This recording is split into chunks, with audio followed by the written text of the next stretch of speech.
Kallid kolleegid, olümpialiikumine on läbi aegade püüelnud parema maailma poole.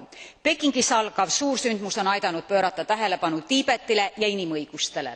Dialoog Pekingi ning Dalai Lama vahel peab kahtlemata jätkuma. Andes Hiinale võimaluse võõrustada kogu maailma spordipidu, seadis rahvusvaheline olümpiakomitee väga selge tingimuse, et 2008. aastaks peab Hiina asuma inimõigusi järgima.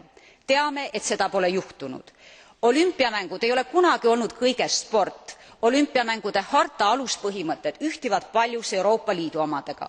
Pean silmas kodaniku põhiõigusi ja inimõigusi, kus ei tehta hinnaalandust.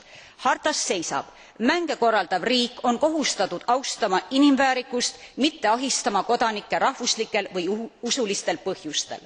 Seega lõpetuseks ühinen mõttega, et president Sarkozy koht on Pariisis televiisori ees ja mitte Pekingis olümpiastaadionil. Aitäh!